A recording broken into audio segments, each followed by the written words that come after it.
Marine barracks bombing in Beirut that killed 241 American military personnel. In 2000, they knew and were probably involved with the attack on the USS Cole. Many died. Iranian forces killed and maimed hundreds of American service members in Iraq. The regime's proxies have continued to launch countless attacks against American forces stationed in the Middle East in recent years, as well as U.S. naval and commercial vessels in international shipping lanes. It's been mass terror, and we're not going to put up with it any longer.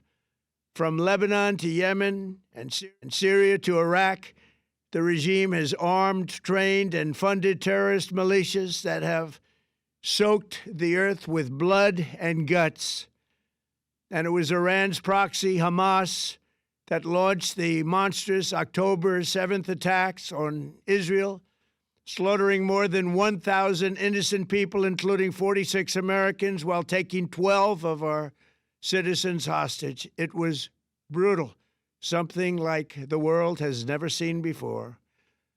Iran is the world's #1 state sponsor of terror and just recently killed tens of thousands of its own citizens on the street as they protested. It has always been the policy of the United States, in particular my administration, that this terrorist regime can never have a nuclear weapon. I'll say it again, they can never have a nuclear weapon. That is why in Operation Midnight Hammer last June, we obliterated the regime's nuclear program at Fordow, Natanz, and Isfahan. After that attack, we warned them never to resume their malicious pursuit of nuclear weapons, and we sought repeatedly to make a deal. We tried. They wanted to do it. They didn't want to do it. Again, they wanted to do it. They didn't want to do it. They didn't know what was happening. They just wanted to practice evil. But Iran refused, just as it has for decades and decades. They've rejected every opportunity to renounce their nuclear ambitions, and we can't take it anymore. Instead, they attempted to rebuild their nuclear program and to continue developing long-range missiles that can now threaten our very good friends and allies in Europe, our troops stationed overseas, and could soon reach the American homeland. Just imagine how emboldened this regime would be if they ever had and actually were armed with nuclear weapons as a means to deliver their message. For these reasons, the United States military is undertaking a massive and ongoing operation to prevent this very wicked, radical dictatorship from threatening America and our core national security interests.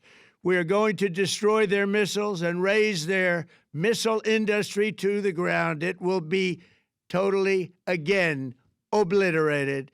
We're going to annihilate their Navy. We're going to ensure that the region's terrorist proxies can no longer destabilize the region or the world and attack our forces and no longer use their IEDs or roadside bombs, as they are sometimes called, to so gravely wound and kill thousands and thousands of people, including many Americans.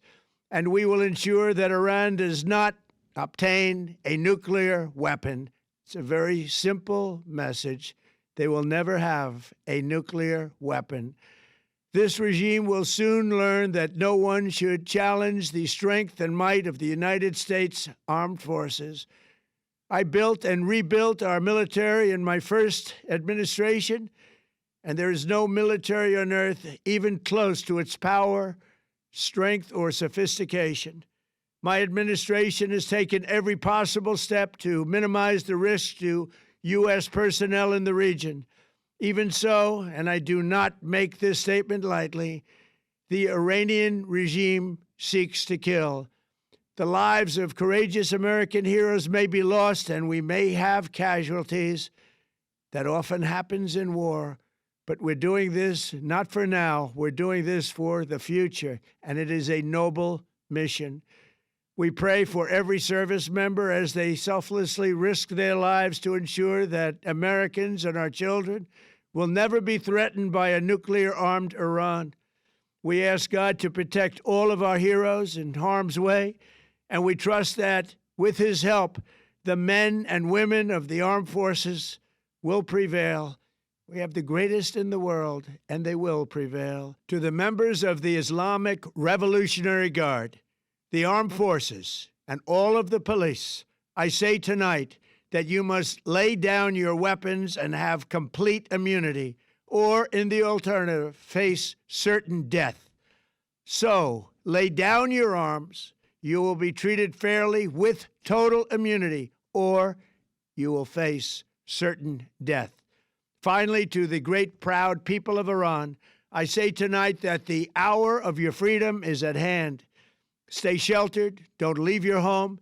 It's very dangerous outside. Bombs will be dropping everywhere. When we are finished, take over your government. It will be yours to take. This will be probably your only chance for generations. For many years, you have asked for America's help, but you never got it. No president was willing to do what I am willing to do tonight. Now you have a president who is giving you what you want. So let's see how you respond. America is backing you with overwhelming strength and devastating force. Now is the time to seize control of your destiny and to unleash the prosperous and glorious future that is close within your reach. This is the moment for action. Do not let it pass. May God bless the brave men and women of America's armed forces. May God bless the United States of America. May God bless you all. Thank you.